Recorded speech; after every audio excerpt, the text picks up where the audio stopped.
नमस्कार स्टूडेंट्स, स्वागत है आपका अपने यूट्यूब चैनल सुभांश क्लास में। हम आपके लिए लेकर आए कक्षा 12 भौतिक विज्ञान फिजिक्स के ओपन बुक एग्ज़ाम हो रहे हैं, उस पेपर का फुल सॉल्यूशन लेकर आए। तो वीडियो को पूरा देखिएगा। हम आपके लिए देखो सभी क्वेश्चनों के फुल आंसर लेकर आए हैं, तो आपको पूरा वीडियो का फुल आंसर मिलने वाले हैं। तो आप वीडियो को पूरा ज़रूर देखिएगा, क्योंकि हमने आपके सभी क्वेश्चनों के आंसर दिए हैं, तो आपको इसमें बिल्कुल परेशानी नहीं होने वाली और आपको एक ही वीडियो में पूरा आंसर आपको मिल जाने वाला है। तो वीडियो को पूरा देखिएगा। यदि आपको वीडियो अच्छा लगे तो चैनल को सब्सक्राइब करिएगा, बेल आइकन को ऑन कर दीजिएगा, जिससे हमारे अगली नोटिफिकेशन सबसे पहले मिले। तो अब स्टार्ट करते हैं।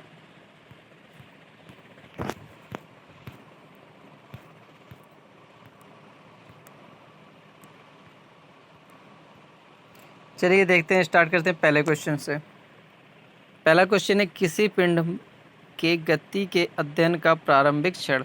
पहले क्वेश्चन का सा नंबर आंसर हो जाएगा किसी पिंड के गति के अध्ययन का प्रारंभिक क्षण। इसके बाद दूसरे का हो जाएगा mL²T⁻²। इसके बाद तीसरे का हो जाएगा न्यूटन। चौथे का हो जाएगा शून्य। पाँचवें का हो जाएगा विद्युत चुम्बकीय। छठवें का हो जाएगा न्यूटन प्रति कूलम। सातवें का हो जाएगा ए नंबर 2m/π। आठवें का हो जाएगा द बैगनी। नौवें का हो जाएगा शुद्ध सिलिकॉन में गैलियम। 10वां हो जाएगा 1.66 × 10⁻27 किलोग्राम। इसके बाद पहला क्वेश्चन है, पहले क्वेश्चन का पहला नंबर आपको करना है। इसके बाद दूसरे का लगाना है उसमें अनंत, और तीसरे में लगाना है n प्रकार के अर्धचालक। इसके बाद नेक्स्ट क्वेश्चन है। इसके बाद चौथा नंबर है, चौथे में एक इलेक्ट्रॉन लगाना है और पाँचवें में समभारिक लगाना है। इसके बाद दूसरा क्वेश्चन है, चाल और वेग में अंतर। दूरी परिवर्तन की दर को चाल कहते हैं, विस्थापन परिवर्तन की दर को वेग कहते हैं। चाल अदिश राशि है, वेग सदिश राशि है। गतिमान वस्तु की चाल शून्य नहीं होती है। गतिमान वस्तु का वेग शून्य हो सकता है जब विस्थापन शून्य हो। दूरी में परिवर्तन से चाल में परिवर्तन होता है। वेग में परिवर्तन विस्थापन की मात्रा या दिशा परिवर्तन के कारण हो सकता है। इसके बाद नेक्स्ट क्वेश्चन है, क्वेश्चन नंबर तीसरा। तीसरे क्वेश्चन का आंसर दिया, एक लालटेन की बत्ती में मिट्टी का तेल लगातार प्रश्न तनाव के कारण चढ़ता है। नेक्स्ट क्वेश्चन है, क्वेश्चन नंबर 4। किसी पदार्थ की गुप्त ऊष्मा की वह मात्रा जो उसके इकाई मात्रा द्वारा अवस्था परिवर्तन के समय अवशोषित की जाती है या मुक्त की जाती है। इसके अलावा पदार्थ जब अपनी कला फेज बदलते हैं तब भी गुप्त ऊष्मा के बराबर ऊष्मा का आदान प्रदान करना पड़ता है। इसके बाद नेक्स्ट क्वेश्चन है, क्वेश्चन नंबर 5वें का आंसर दिया है। माना 3 प्रतिरोध R1 R2 R3 है, तो इनका परिणामी प्रतिरोध हो जाएगा R1 = 2R, R2 = 4R और R3 = 5R। प्रतिरोध समांतर क्रम में जुड़ा हो तो तुल्य प्रतिरोध क्या होता है? 1/R 1/R1 + 1/R2 + 1/R3, 1/2 1/4 1/5। तो राइट आंसर क्या हो जाएगा? 20/19। राइट आंसर क्या हो जाएगा अपना? 20/19। और इसका मात्रक होता है ओम। नेक्स्ट क्वेश्चन है, AND गेट क्या है? लॉजिक, प्रतीक, बूलियन पद, विद्युत परिपथ तथा सत्यता सारणी बनाइए। AND गेट में 2 या 2 से अधिक निवेशी सिग्नल और एक निर्गत सिग्नल होता है। ये देख लीजिए, छठवां क्वेश्चन है। छठवें क्वेश्चन का पूरा आंसर दिया गया है।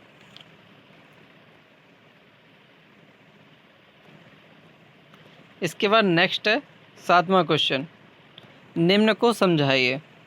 इंटरनेट क्या होता है? यह विश्व भर में एक दूसरे से जुड़े हुए कंप्यूटर नेटवर्क का एक समूह है। इंटरनेट कनेक्शन के माध्यम से इसका सदस्य पूरे विश्व को किसी भी अन्य सदस्य से बातचीत कर सकता है तथा सूचनाओं और जानकारियां प्राप्त कर सकता है। ईमेल क्या है? इसका पूरा नाम है इलेक्ट्रॉनिक मेल। इलेक्ट्रॉनिक मेल पत्र को इंटरनेट सेवा प्रदानकर्ता के द्वारा प्राप्तकर्ता के पास भेजना ईमेल कहलाता है। यह एक डाकघर की तरह कार्य करता है, इसलिए इसे इलेक्ट्रॉनिक डाकघर भी कहते हैं। क्वेश्चन नंबर 8वें का आंसर, विरूपक बल के भार धारण पर वस्तुओं को 3 भागों में विभाजित किया जाता है। प्रत्यावस्था प्रत्यास्थ वस्तुएं प्रत्यास्थ वस्तुएं उन वस्तुओं को कहते हैं जिन पर विरूपक बल लगाने पर उनकी लंबाई, आयतन और आकृति में कुछ परिवर्तन हो जाता है, किंतु बल हटा लेने पर वे पूर्ण अवस्था में आ जाती हैं, जैसे लोहा, चांदी, इस्पात, क्वार्टर आदि। सुघट्य या प्लास्टिक वस्तुएं सुघट्य या प्लास्टिक उन वस्तुओं को कहते हैं जिन पर विरूपक बल लगाने पर उनकी लंबाई, आयतन, आकृति में कुछ परिवर्तन आ जाता है, किंतु बल हटा लेने पर पुरानी अवस्था में नहीं लौट पाती, जैसे साबुन, गीली मिट्टी, मोम आदि।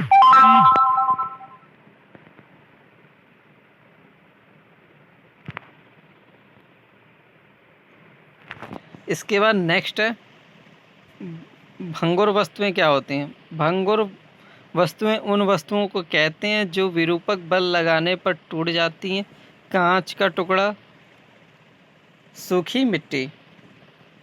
इसके बाद नेक्स्ट है धारा रेखी प्रवाह, विक्षुब्ध प्रवाह क्या होता है। 9वां क्वेश्चन का आंसर है इस प्रवाह में किसी बिंदु से गुजरने वाले प्रत्येक कण का वेग वही रहता है और प्रत्येक कण आगे जाने वाले कण का पथ अनुगामी होता है।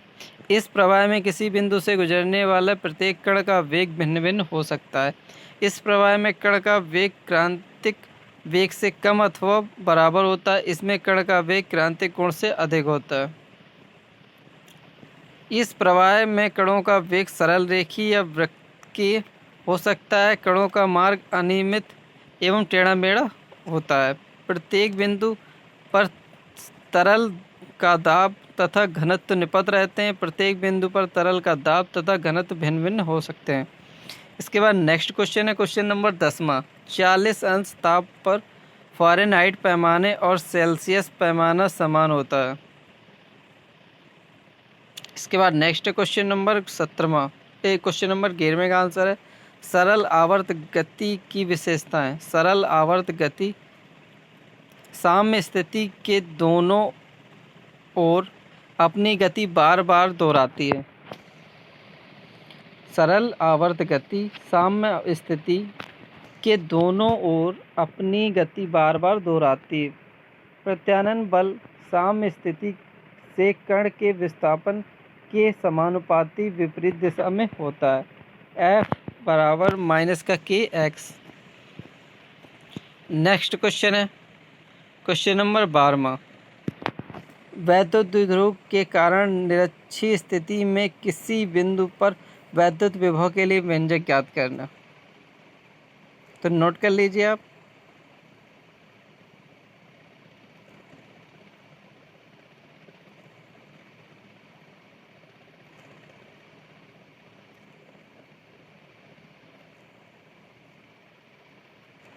सभी क्वेश्चनों के आपके पूरा आंसर मिलने वाला, तो आप वीडियो को पूरा ज़रूर देखिएगा। यदि आपने अभी तक चैनल को सब्सक्राइब नहीं किया तो चैनल को सब्सक्राइब करिएगा, बेल आइकन ऑन कर लीजिएगा, जिससे हमारे अगले वीडियो की नोटिफिकेशन आपको सबसे पहले मिले। तो राइट आंसर क्या होगा। स्थिति में किसी बिंदु पर विभव का मान शून्य होता है। तो क्या होता है, विभव का मान शून्य होता है। इसके बाद नेक्स्ट क्वेश्चन है अवतल दर्पण के लिए UVF में संबंध स्थापित कीजिए, अथवा गोले दर्पण के लिए दर्पण सूत्र लिखिए तथा इसका निगमन किसी अवतल दर्पण के लिए कीजिए। दर्पण सूत्र क्या होता है। किसी गोली दर्पण के लिए UVF में संबंध दर्शाने वाले सूत्र को दर्पण सूत्र कहते हैं। यह निम्न प्रकार 1/U + 1/V बराबर 1/F। अवतल दर्पण के दर्पण सूत्र क्वेश्चन नंबर 13वें का आंसर है। ये देख लीजिए। माना XY एक अवतल दर्पण है जिसका ध्रुव P तथा वक्रता केंद्र C है। वस्तु AB अवतल दर्पण के सामने मुख्य अक्ष के लंबवत रखी है। A से चलने वाली एक किरण वक्रता केंद्र पर आपतित होती है और परावर्तन के पश्चात उसी दिशा में लौट जाती है। ए से चलने वाली किरण AP परावर्तन के नियमानुसार परिवर्तित होकर PO दिशा में चली जाती है। दोनों किरणें A' पर मिलती हैं। A' से मुख्य अक्ष पर ए डैश बी डैश लैब डालते हैं, इससे ए डैश बी डैश वस्तु ए का प्रतिबिंब वास्तविक प्रतिबिंब होता है। तो इससे देख लीजिए पूरा।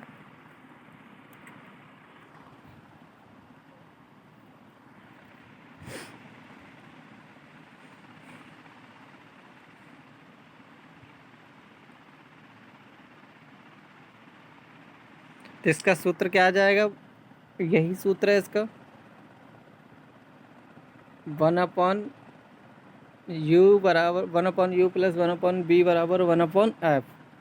तो ये निगमन हो गया। इसके बाद नेक्स्ट क्वेश्चन है, मोलर विशिष्ट ऊष्मा क्या है। 14वां क्वेश्चन है, मोलर विशिष्ट ऊष्मा क्या, एक मोल ठोस का ताप 1 डिग्री सेल्सियस बढ़ाने के लिए आवश्यक ऊष्मा को ठोस की मोलर विशिष्ट ऊष्मा कहते हैं। एक मोल ठोस का ताप 1 डिग्री सेल्सियस बढ़ाने के लिए आवश्यक ऊष्मा को ठोस की मोलर विशिष्ट ऊष्मा कहते हैं। सीपी और सीवी में संबंध, सीवी बराबर होता है delta we upon delta T. इसको जब हल करेंगे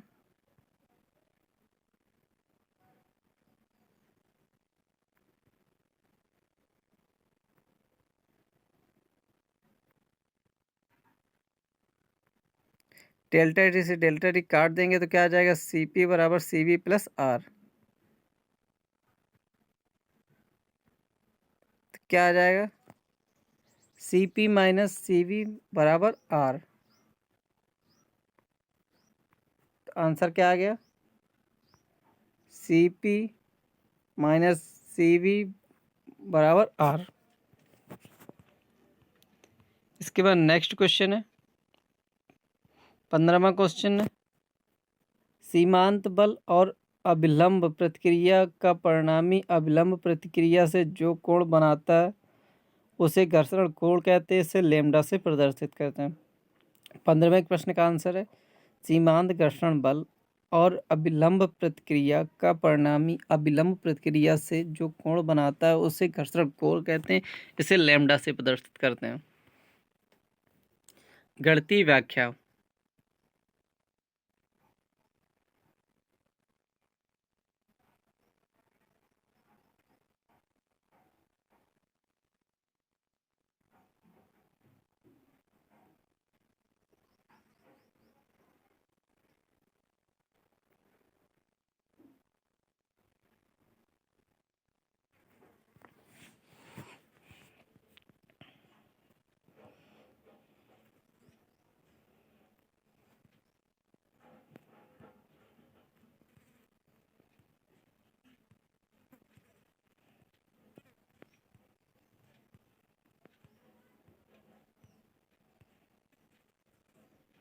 इसका राइट आंसर क्या आ गया, थीटा बराबर लैम्डा। तो क्या आ गया, थीटा बराबर लैम्डा।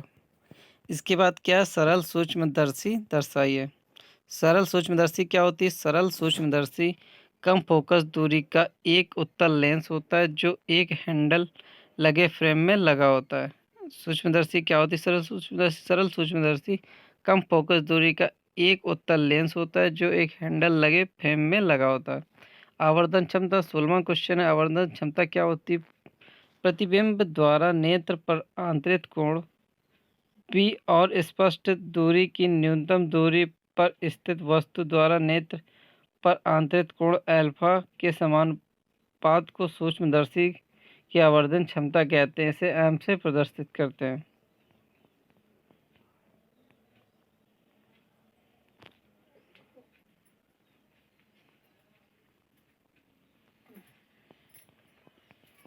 इसके बाद नेक्स्ट है, आवर्धन क्षमता बराबर क्या होता है, प्रतिबिंब द्वारा नेत्र पर आंतरिक कोण अपॉन स्पष्ट दृष्टि की न्यूनतम दूरी पर रखी वस्तु द्वारा आंतरिक कोण।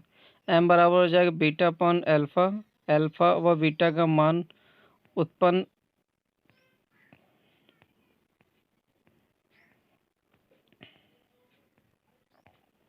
तो क्या आ जाएगा, एम बराबर डी अपॉन ओ बी।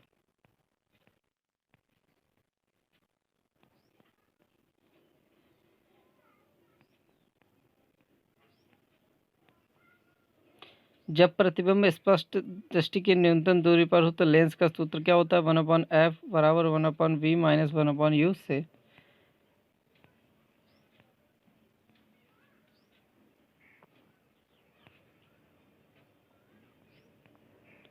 जब प्रतिबिंब स्पष्ट दृष्टि की न्यूनतम दूरी पर हो तो 1/f 1/ माइनस का d 1/4, इसको हल करेंगे आ जाएगा 1+d/f। जब प्रतिबिंब अनंत पर हो तब क्या होगा? इसके बाद नेक्स्ट क्वेश्चन है, किसी इलेक्ट्रॉन के लिए डी ब्रोगली तरंग दैर्ध्य का समीकरण ज्ञात कीजिए। 17वें क्वेश्चन का आंसर है, इसे नोट कर लीजिए आप अच्छे से।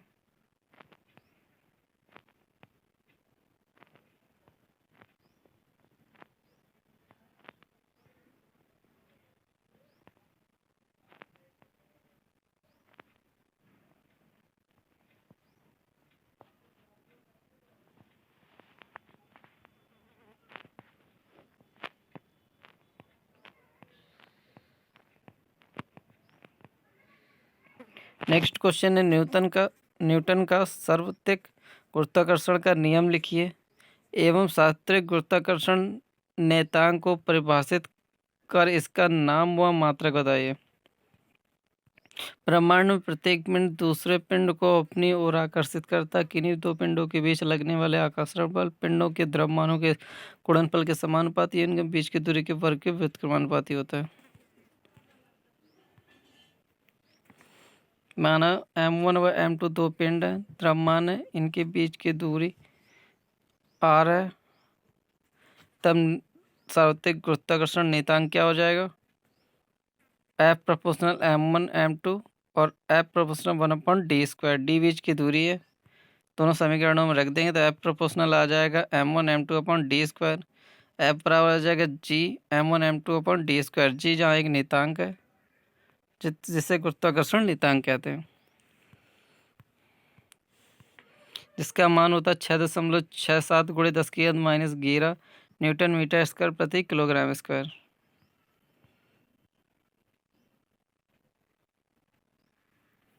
परिमाणन अनुपात क्या होता है अनुनाद की स्थिति में? इसके बाद नेक्स्ट क्वेश्चन है, परिणामी वोल्टता या विभवांतर बताइए क्या होता है। प्रत्यावर्ती परिपथ चित्र के अनुसार एक प्रेरकत्व L, धारिता C, प्रतिरोध R प्रत्यावर्ती विद्युत वाहक बल की श्रेणी में जुड़े हैं। तो इन्हें हल करेंगे हम।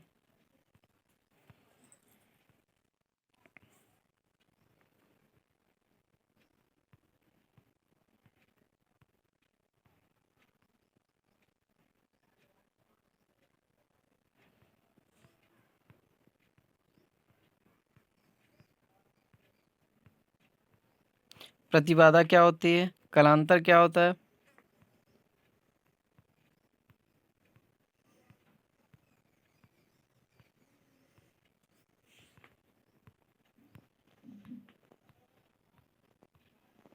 यदि आपको वीडियो अच्छा लगा हो तो चैनल को सब्सक्राइब कर दीजिएगा, बेल आइकन को ऑन कर, जिससे हमारे अगली वीडियो को नोटिफिकेशन आपको सबसे पहले मिले। धन्यवाद।